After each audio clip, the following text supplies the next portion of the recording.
Patricia, après 19 ans, nous consolidons notre leadership, a déclaré Brent en vérifiant son téléphone. Nettoyez votre bureau aujourd'hui. Je me suis assis en face de lui, absorbant l'impact de ses paroles pendant qu'il continuait à faire défiler ses messages. Le bureau du coin, qui avait été témoin d'innombrables décisions à hauteur de plusieurs millions de dollars, semblait désormais stérile et froid. 19 années de service congédiées lors d'une réunion informelle à l'heure du déjeuner. Je comprends, répondis-je, ma voix ferme malgré le choc qui me submergeait.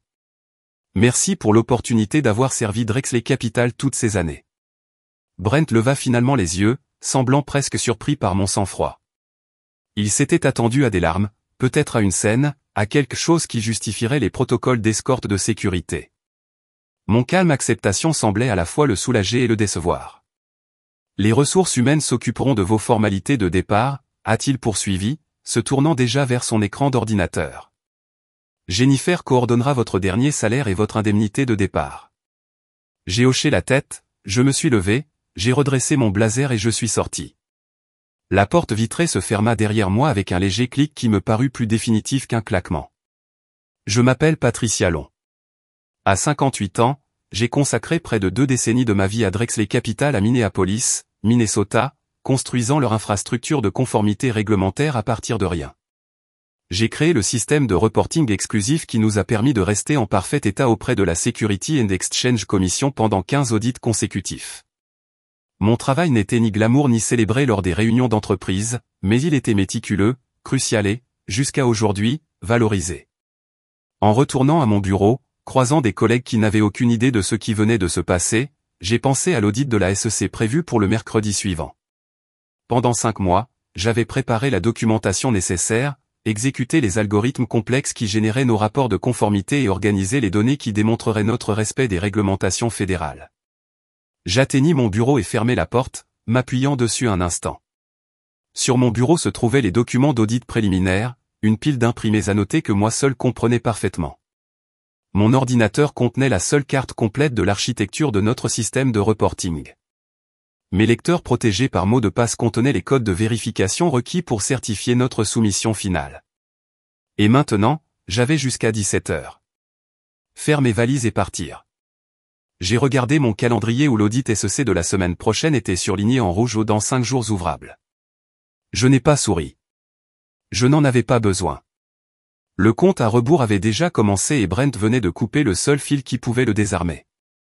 J'ai rejoint Drexel Capital pour la première fois en 2004, alors qu'il s'agissait encore d'une société d'investissement de taille moyenne avec des plans de croissance ambitieux. J'avais passé la décennie précédente à mettre en place des systèmes de réglementation pour les banques, et Drexel avait besoin de quelqu'un capable d'établir un cadre de conformité solide pour soutenir son expansion. Nous avons besoin de quelqu'un qui comprend où va l'industrie, m'avait dit Harold Drexel, le fondateur, lors de mon entretien. Quelqu'un qui peut nous construire un système qui grandira avec nous. Harold était un visionnaire qui comprenait qu'une bonne conformité n'était pas seulement une obligation réglementaire, mais aussi un avantage concurrentiel. Sous sa direction, j'ai conçu un système de reporting exclusif qui anticipait les changements réglementaires des années avant leur mise en œuvre. Lorsque la crise financière de 2008 a frappé et que de nouvelles réglementations ont été publiées, Drexel Capital était prêt alors que ses concurrents se précipitaient. C'est pourquoi je t'ai embauché, Patricia, avait dit Harold en me tapant sur l'épaule après notre premier audit d'après-crise. Parce que tu vois dans les coins. Pendant des années, j'ai travaillé 60 heures par semaine pour mettre à jour et affiner continuellement le système. J'ai formé le personnel, documenté les processus et géré personnellement les étapes de vérification critique qui nécessitaient mes informations d'identification spécialisées. Lorsqu'Harold a pris sa retraite il y a 5 ans, passant la direction à son gendre, Brent Covington, j'avais espéré que mes contributions continueraient d'être reconnues. Mais Brent était différent. Il considérait la conformité comme un centre de coût plutôt que comme une assurance contre les catastrophes. Lors des réunions trimestrielles, il jetait un coup d'œil à sa montre pendant que j'expliquais les mises à jour du système. Lors des discussions budgétaires, il a remis en question les ressources allouées à mon ministère. Peu à peu, mon équipe est passée de 12 spécialistes à seulement 4, la plupart des connaissances institutionnelles étant par nécessité concentrées dans ma tête. Nous devons fonctionner au plus juste, disait Brent. Le marché récompense l'efficacité. Ce qu'il n'a jamais compris, c'est que l'efficacité de mon service venait de l'expertise et non de l'effectif. J'avais conçu le système pour qu'il nécessite un minimum de personnel, mais ceux qui l'exploitaient avaient besoin de connaissances spécialisées qu'il a fallu des années pour développer. Le mois dernier, lors de notre préparation pour le prochain audit de la SEC, j'avais demandé une réunion avec Brent pour discuter de la planification de la succession. À 58 ans, je n'envisageais pas une retraite immédiate, mais je souhaitais assurer la continuité. Nous devrions établir un processus de transfert de connaissances, avais-je expliqué. Le système de reporting nécessite une expertise spécifique qui réside actuellement principalement en moi. Brent avait hoché la tête, pris une note et promis de donner suite. Apparemment, cette suite a été le licenciement d'aujourd'hui. Alors que je commençais à emballer mes effets personnels, j'ai jeté un coup d'œil aux photos sur mon bureau, mon mari Thomas, notre fille Hélène, notre Golden Retriever Max. Ils comprendraient. Ils avaient été témoins de l'évolution de la culture chez Drexler à travers des années d'événements d'entreprise qui devenaient progressivement plus ostentatoires et moins substantiels. Vers 15 heures, j'avais rempli 2 cartons d'effets personnels. Mon bureau était presque vide, à l'exception de l'ordinateur portable de mon entreprise et de la pile de documents de préparation à l'audit. Jennifer des ressources humaines est apparue à ma porte, son expression soigneusement neutre, mais ses yeux trahissant un malaise. « Patricia, j'ai tes papiers de sortie » dit-elle doucement en fermant la porte derrière elle. « Je suis vraiment désolé pour ça. » Jennifer avait 32 ans et travaillait dans l'entreprise depuis seulement 4 ans. Elle ne pouvait pas comprendre la profondeur de ce qui se passait, mais sa sincérité était appréciée. « Merci, Jennifer. Ces choses arrivent dans la vie d'entreprise, répondis-je en acceptant le dossier qu'elle m'a tendu. L'indemnité de départ est de 6 mois, a-t-elle expliqué en désignant les sections surlignées. Et votre assurance maladie continuera pendant cette période. Vous devrez signer ici pour accuser réception. En examinant les documents, j'ai remarqué un accord de non-divulgation et une clause de non-dénigrement, pratique courante. Mais en les lisant attentivement, j'ai réalisé qu'il m'interdisait seulement de discuter des secrets commerciaux de l'entreprise ou de faire des déclarations publiques susceptibles de nuire à la réputation de Drexler. Rien ne m'empêchait de ne pas aider lorsque l'inévitable crise survenait. Tout semble être en ordre, dis-je en signant à l'endroit indiqué. J'ai une question concernant les documents de préparation à l'audit sur mon bureau. Dois-je les laisser ici? Jennifer avait l'air incertaine. Je n'ai reçu aucune instruction précise à ce sujet. Je suppose que tu devrais laisser tout ce qui concerne les affaires de l'entreprise. J'ai hoché la tête pensivement. Bien sûr, même si ces documents spécifiques n'auraient pas beaucoup de sens sans le contexte que j'ai construit. Ce sont essentiellement des notes de travail. Peut-être pourriez-vous envoyer un email à votre équipe pour expliquer où en sont les choses, a-t-elle suggéré, essayant clairement d'être utile. C'est une bonne idée, ai-je accepté. Je ferai ça avant de partir. Après le départ de Jennifer, je me suis assis devant mon ordinateur pour la dernière fois. J'ai commencé à rédiger un email à l'intention de ma petite équipe, documentant soigneusement où en était exactement la préparation de l'audit, qui était achevée à environ 40%, les composants les plus critiques nécessitant toujours mes informations d'identification de vérification et ma connaissance du système.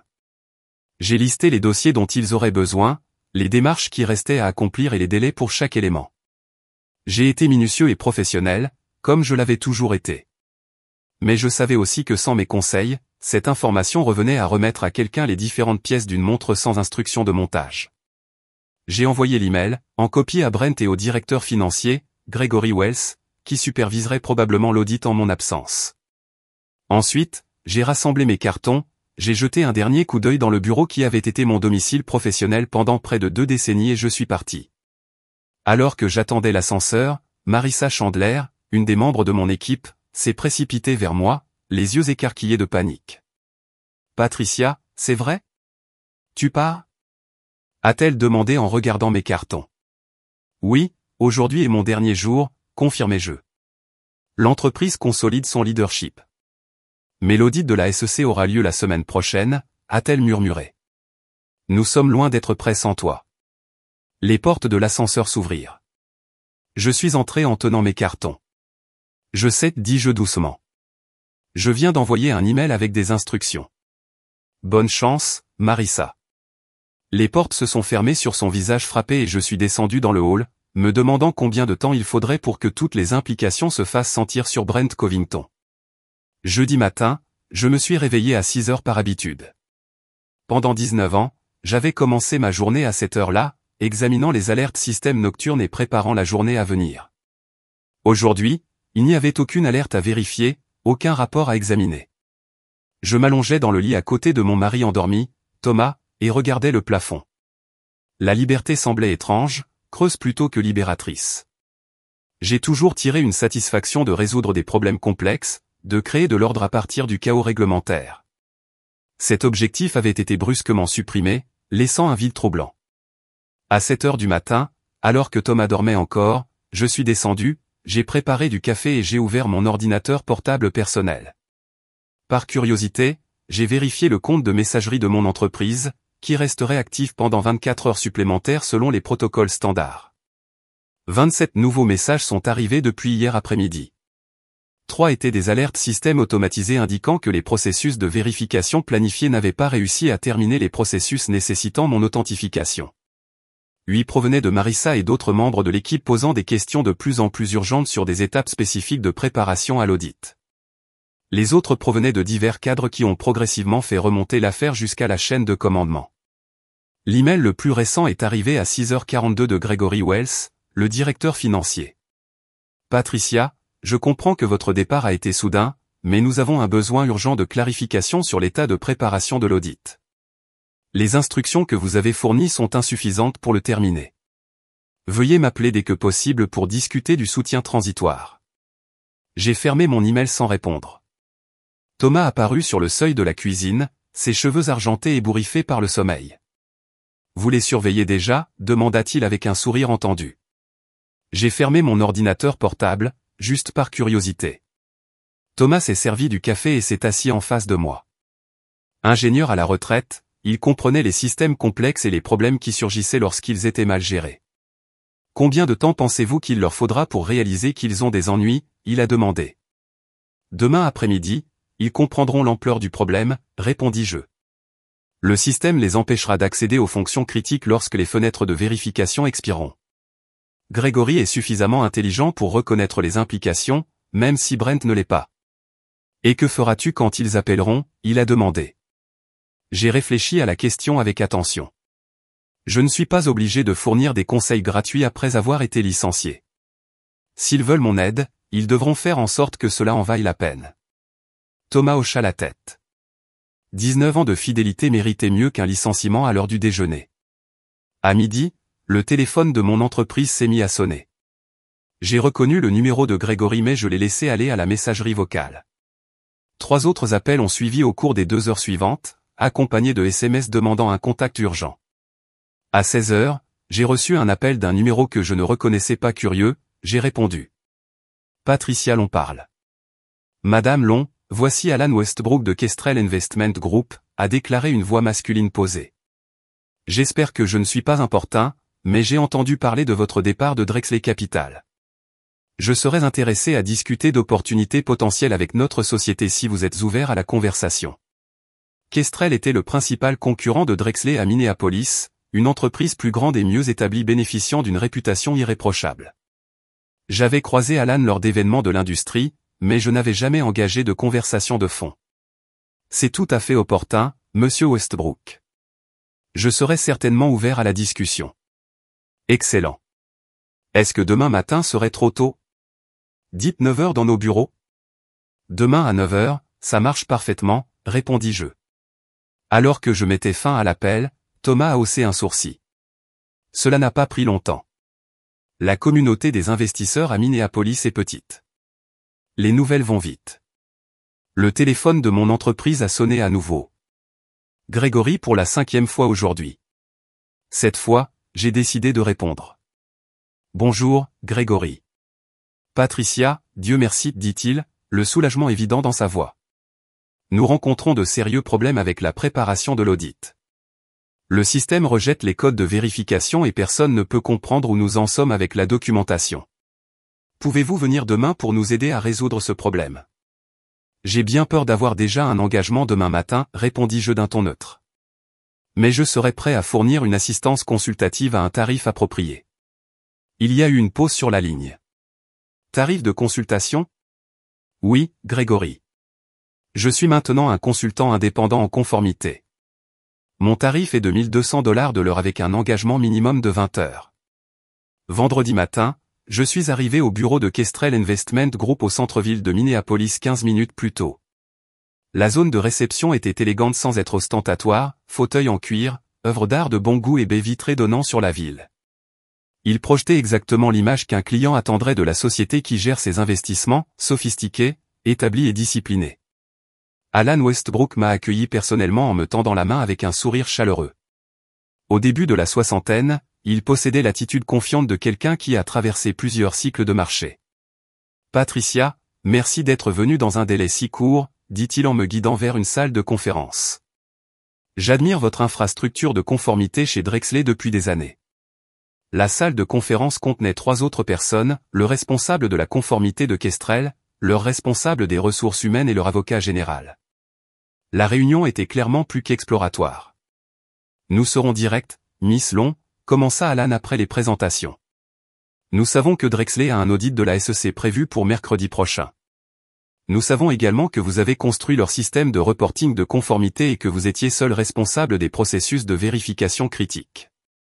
Leur licenciement 5 jours avant un audit majeur suggère soit une confiance remarquable, soit une stupidité remarquable. J'ai gardé mon sang-froid professionnel. Je ne peux pas commenter les décisions internes de Drexler. » Bien sûr, Alan acquiesça. « Ce qui nous intéresse, c'est votre expertise. Kestrel est fier de son excellence en matière de réglementation et nous prévoyons d'améliorer notre infrastructure de conformité. Votre disponibilité inattendue présente une opportunité que nous aurions tort d'ignorer. » Leur offre était simple, un poste de direction à la tête de la technologie de conformité avec une augmentation de salaire substantielle par rapport à ce que j'avais gagné chez Drexler, ainsi qu'un ensemble d'avantages sociaux attractifs. Ils voulaient que je commence immédiatement en tant que consultant, avec une transition vers le plein emploi après 60 jours. Nous comprenons que vous ayez peut-être besoin de temps pour réfléchir, a déclaré le directeur des ressources humaines en me faisant glisser un dossier contenant l'offre officielle. Mais nous sommes prêts à agir rapidement si vous êtes intéressé. J'ai examiné attentivement les documents. Le poste était excellent, la rémunération généreuse et la culture organisationnelle semblaient valoriser la conformité de manière appropriée. Cela m'a également positionné directement en concurrence avec Drexler Capital. J'apprécie l'offre et j'aimerais examiner les détails plus attentivement, répondis-je. Cependant, le principe m'intéresse certainement. Alan sourit. Merveilleux. Prenez le week-end pour réfléchir. Nous serions ravis que vous nous rejoigniez. Lorsque j'ai quitté les bureaux de Kestrel, j'ai vérifié mon téléphone et trouvé cet appel manqué de Drexler Capital. 3 de Gregory, 2 de Brent lui-même et 2 d'extensions inconnues au sein de l'entreprise. Il y avait également un email de Brent avec pour objet, arrangement de consultation urgent. Je l'ai lu en attendant ma voiture dans le parking. Patricia, je comprends que vous avez proposé des services de conseil pour nous aider dans notre prochain audit. Bien que le tarif semble excessif, nous reconnaissons le manque de temps et sommes prêts à faire appel à vos services immédiatement. Veuillez m'appeler pour discuter des détails. Brent. Juste au moment où je terminais de lire, mon téléphone sonna à nouveau. Gregory, Patricia, avez-vous pensé à notre demande ? A-t-il demandé lorsque j'ai répondu, sa voix tendue. J'ai reçu l'email de Brent accusant réception de mon offre de conseil, répondis-je calmement. Mais je dois vous informer que je viens de conclure une réunion avec Kestrel Investment Group au sujet d'un poste permanent. Ils ont fait une offre très attractive. La forte inspiration de Gregory était audible. Patricia, s'il vous plaît. Nous sommes dans une situation critique. Le système génère des messages d'erreur que nous ne comprenons pas. L'équipe d'audit arrive dans 5 jours. Je connais la chronologie, répondis-je. Gregory, Brent a autorisé votre tarif de consultation. Pouvez-vous commencer aujourd'hui ? Tout de suite. Je fis une pause, laissant le moment respirer. J'ai un autre engagement cet après-midi. Je pourrais potentiellement commencer lundi matin à 8 heures. Lundi matin, a-t-il répété, calculant clairement les jours de travail restants avant l'audit. Cela ne nous laisse que lundi et mardi pour nous préparer. Oui, répondis-je simplement. C'est exact. Lundi matin, la panique chez Drexler Capital avait atteint son paroxysme. Au cours du week-end, j'ai reçu 17 autres appels et 15 emails, de plus en plus urgents. J'avais répondu uniquement pour confirmer que j'arriverais lundi à 8 heures comme convenu, avec un contrat de conseil signé en main. Entrer dans le bâtiment semblait surréaliste. L'agent de sécurité, Roberto, m'a accueilli avec confusion. « Mademoiselle Long, je pensais que vous aviez quitté l'entreprise. » « Je suis ici aujourd'hui en tant que consultant, Roberto, lui ai-je expliqué en lui montrant le laissez-passer visiteur que Grégory avait préparé. « Oh, je vois. Ils sont dans un état assez désastreux depuis jeudi. Monsieur Wells était ici jusqu'à samedi minuit. Le trajet en ascenseur jusqu'au 14e étage était calme. J'étais délibérément arrivé avec rien d'autre que mon sac à main et un mince portefeuille contenant le contrat de conseil. Je portais un nouveau costume, gris anthracite avec de subtiles rayures, acheté ce week-end spécialement pour cette occasion et pour ma prochaine rencontre avec Kestrel mercredi. Il était important de marquer visuellement que je n'étais plus un salarié, mais un professionnel extérieur. Le bureau était inhabituellement actif à 8 heures du matin. Alors que je traversais l'étage en direction de la salle de conférence où nous avions convenu de nous rencontrer, j'ai vu des visages stressés et entendu des conversations urgentes. Marissa m'a repéré et s'est dépêchée. Patricia, Dieu merci, c'est un désastre complet. Rien ne fonctionne correctement. Bonjour, Marissa, répondis-je avec une distance professionnelle. Je comprends qu'il y a des problèmes avec la préparation de l'audit. Ses yeux s'écarquillèrent légèrement à mon ton, mais avant qu'elle puisse répondre, Grégory apparut hors de la salle de conférence. Patricia, merci d'être venue. Tout le monde attend à l'intérieur. La salle de conférence contenait Brent, Grégory, toute l'équipe de conformité et 2 spécialistes informatiques que j'ai reconnus. Le vernis habituel de Brent était visiblement diminué, sa chemise légèrement froissée, des cernes sous les yeux. Commençons, a-t-il déclaré sans préambule. Nous sommes confrontés à une situation critique avec l'audit de la SEC demain. Mercredi, corrigez-je calmement. L'audit est prévu mercredi à 9 h. Demain, c'est mardi. Intervint Grégory. Nous avons essentiellement aujourd'hui et demain pour nous préparer. J'ai posé mon portfolio sur la table et retiré le contrat de conseil.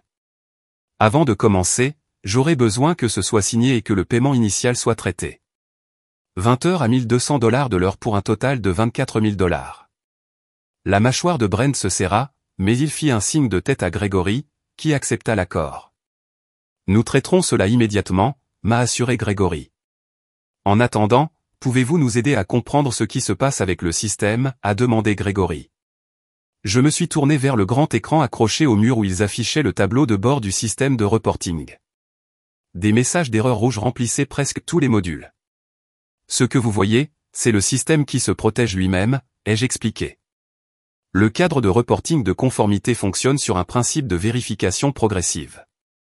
Chaque module nécessite une authentification à des points critiques pour garantir l'intégrité des données aux fins de la SEC.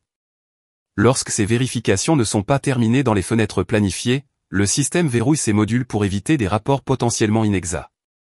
Et vous êtes le seul à posséder des informations d'authentification, déclara catégoriquement Brent. C'est exact. Comme nous en avons discuté à plusieurs reprises au fil des ans, le système a été conçu avec une authentification séparée pour empêcher la manipulation interne des données de conformité. C'est en fait un argument de vente auprès des régulateurs. Cela démontre notre engagement en faveur de l'intégrité des rapports. La salle est devenue silencieuse alors que les implications se faisaient sentir. Sans mes informations d'identification et mon expertise, le système resterait verrouillé et la SEC arriverait et trouverait Drexel Capital incapable de produire les documents de conformité requis. Que se passerait-il exactement si nous ne pouvions pas fournir ces rapports à la SEC? A demandé l'un des membres juniors de l'équipe. Grégory et Brent échangèrent un regard. Au minimum, des amendes substantielles, répondit Grégory. Au pire, des restrictions commerciales pendant que nous faisons l'objet d'une enquête pour non-conformité. J'ai souri poliment. Allons-nous commencer? Mardi après-midi, il était clair que même avec mon aide, Drexel Capital ne serait pas entièrement préparé pour l'audit. Nous avions réussi à déverrouiller les modules du système et à vérifier environ 60% de la documentation requise, mais les composants critiques restaient incomplets. C'est normalement un processus de 5 semaines, ai-je expliqué à la salle de plus en plus tendue. Nous essayons de le compresser en 2 jours. Brent faisait les 100 pas derrière la table de conférence, vérifiant de temps en temps son téléphone. Quelles sont nos options à ce stade? Vous pourriez demander un report à la SEC, ai-je suggéré. Citez comme raison les récents changements organisationnels. Et télégraphiez au régulateur que nous avons perturbé notre fonction de conformité juste avant un audit. Grégory secoua la tête. Cela soulève plus de signaux d'alarme qu'il n'en résout. Brent s'arrêta de faire les 100 pas. Patricia, que faudrait-il pour tout terminer d'ici demain matin? J'ai réfléchi à la question honnêtement. Travailler toute la nuit pourrait nous amener à 80% d'achèvement, mais les attestations de gestion des risques nécessitent la signature des membres du conseil d'administration, et 3 modules nécessitent des cycles de vérification complets qui prennent au moins 12 heures pour être traités correctement. C'est donc impossible. Grégory a conclu, pas impossible. J'ai corrigé, répondis-je, mais au-delà du cadre de notre contrat de conseil actuel, qui se termine à 17 heures aujourd'hui. L'expression de Brent s'assombrit. Vous dites que vous partirez à 17 heures, quel que soit notre statut? J'ai un engagement préalable demain matin, répondis-je calmement. Une dernière interview avec Kestrel Investment Group. La pièce redevint silencieuse. Toutes les personnes présentes ont compris ce que cela signifiait. Non seulement je les laissais sans préparation pour leur audit, mais je rejoignais leur principal concurrent. Combien? Brent a finalement demandé. Restez jusqu'à ce que ce soit fait. Nommez votre prix. J'ai fermé mon ordinateur portable et rassemblé mes notes méthodiquement avant de répondre. Le travail restant nécessiterait environ 30 heures supplémentaires de montant à un taux d'urgence de $1 800 leur étant donné les exigences de nuit. Cela représente $54 000 payables immédiatement. Brent n'a pas hésité. C'est fait, Grégory. Traitez le paiement immédiatement. J'ai hoché la tête en rouvrant mon ordinateur portable. Alors je suggère à tout le monde de se mettre à l'aise. La nuit va être très longue. Mercredi matin, nous sommes arrivés avec des visages sinistrés, des tasses de café vides jonchant la salle de conférence. Nous avions travaillé toute la nuit et, même si nous avions fait des progrès substantiels, le système était encore en train de traiter les dernières vérifications lorsque la réceptionniste a appelé pour annoncer l'arrivée de l'équipe d'audit de la SEC. Ils sont en avance, marmonna Grégory en consultant sa montre. Il n'est que 8h30. Arrêtez-les, ordonna Brent. Offrez du café, donnez-leur le mot de passe Wi-Fi invité, quoi qu'il en coûte. J'ai regardé la barre de progression sur le module de vérification finale. 87% terminé. Au rythme actuel, il nous fallait encore au moins 30 minutes. Dois-je aller les accueillir? Ai-je demandé innocemment. En tant que consultant en conformité, le regard de Brent s'est tourné vers moi. Absolument pas. Je ne veux pas qu'ils sachent que nous avons dû te faire revenir en tant que consultant. J'ai hoché la tête avec compréhension. Dans ce cas, vous devrez expliquer vous-même les modules incomplets. Le dossier de documentation doit inclure une information sur l'état actuel. Grégory avait l'air alarmé. Nous devons divulguer que nous ne sommes pas entièrement préparés. Le règlement SEC 17A4 exige une transparence totale concernant tout processus de conformité compromis, ai-je expliqué. Tenter de dissimuler l'état du système constituerait une violation grave. Le visage de Brent rougit. C'est absurde. Nous vous avons payé $78 000 pour remédier à cette situation. Vous m'avez payé pour aider à la préparation d'un audit en urgence, corrigez-je. C'est exactement ce que j'ai fait. Le fait que le système ne puisse pas être entièrement préparé dans le temps disponible est une conséquence de décisions prises avant le début de notre accord de consultation. La barre de progression de la vérification a atteint 91% alors que des voix devenaient audibles depuis la zone de réception. L'équipe SEC était escortée jusqu'à la salle d'audit désignée. Qu'est-ce qu'on fait maintenant? Demanda Grégory, le désespoir évident dans sa voix. J'ai ramassé mes affaires et j'ai ajusté ma veste de costume. Tu leur dis la vérité. 3 semaines plus tard, j'étais assis dans le bureau d'Alan Westbrook chez Kestrel Investment Group, examinant le plan de mise en œuvre de leur nouvelle infrastructure de reporting de conformité. Mon bureau d'angle surplombait l'horizon de Minneapolis et une plaque signalétique sur mon bureau indiquait « Patricia Long, vice-présidente senior, technologie de conformité ». Alan est entré avec un journal, souriant en le plaçant sur mon bureau. « Avez-vous vu la section affaires d'aujourd'hui ?» Il a demandé. Le titre disait « Drexel Capital fait face à des sanctions réglementaires suite à l'échec de l'audit de la SEC ». L'article détaille comment l'entreprise s'est vue imposer une amende de $2 millions et a été placée sous surveillance renforcée après que des lacunes importantes ont été découvertes dans ses rapports de conformité. Des restrictions commerciales avaient été imposées sur certains produits d'investissement jusqu'à ce que les mesures correctives soient achevées. Malheureux, commentai-je en repoussant le papier. Certainement pour eux, approuva Alan en s'asseyant. Même si je comprends que Brent Cointon ne fait plus partie de l'entreprise. C'était une nouvelle pour moi, même si ce n'était pas entièrement surprenant. Le conseil d'administration a finalement reconnu ses problèmes de jugement après une amende de $2 millions et des restrictions commerciales. Je crois qu'il n'avait pas le choix. On raconte qu'Harold Drexler lui-même est sorti temporairement de sa retraite pour stabiliser la situation. J'en ressentis un pincement au cœur. Harold a toujours respecté mon travail et compris sa valeur.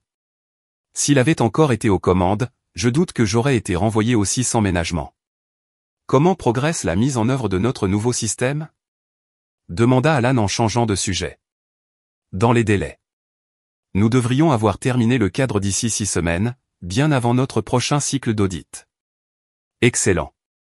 Le conseil d'administration a été extrêmement impressionné par votre présentation de la semaine dernière. Ils ont approuvé le budget supplémentaire que vous avez demandé pour le personnel spécialisé. Alors qu'Alan partait, je me suis retourné vers mon ordinateur, où je rédigeais des descriptions de postes pour l'équipe technologique de conformité que j'allais constituer. Contrairement à Drexler, cette équipe disposerait de redondances appropriées, d'une documentation complète et d'une expertise distribuée. Il s'agissait de mesures que je préconisais depuis des années mais qui avaient été refusées en raison de contraintes budgétaires. Mon téléphone a sonné avec un SMS de Thomas. Dîner ce soir pour fêter un mois au nouveau travail. J'ai souri et répondu par l'affirmative. La vie avait pris une tournure inattendue, mais j'avais atterri sur mes pieds. Mieux que debout, en fait.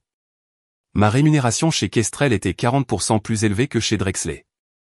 Mon rôle s'était élargi et la culture valorisait l'excellence en matière de réglementation comme un avantage concurrentiel plutôt que comme un mal nécessaire. Plus tard dans l'après-midi, j'ai reçu un email d'Harold Drexler lui-même. Patricia, j'espère que vous vous portez bien. Je suis revenu temporairement pour régler la situation chez Drexler Capital et je voulais vous contacter personnellement. Les décisions prises concernant votre poste étaient à courte vue et ont coûté cher à l'entreprise. Même si je comprends que vous êtes passé à ce que j'entends comme une excellente opportunité, je voulais exprimer mes regrets personnels sur la façon dont les choses ont été gérées. Cordialement, Harold. J'ai apprécié le message d'Harold mais je n'ai ressenti aucune envie de répondre immédiatement. Peut-être qu'avec le temps, la douleur du licenciement s'estomperait, mais pour l'instant, je me concentrais sur la construction de quelque chose de mieux chez Kestrel. Les événements du mois dernier m'avaient appris une leçon importante. La vraie valeur n'est pas toujours reconnue jusqu'à ce qu'elle disparaisse. L'expertise construite au fil des décennies ne peut être consolidée sans conséquence. Et parfois, la vengeance la plus puissante consiste à ne pas agir. Il s'agit simplement de se retirer et de permettre à la réalité de livrer ses propres leçons. En regardant vers l'avenir, je savais que la meilleure réponse à la sous-estimation n'était pas l'amertume, mais l'excellence sur une nouvelle scène où cette excellence serait valorisée. Et c'est exactement ce que j'avais l'intention de livrer.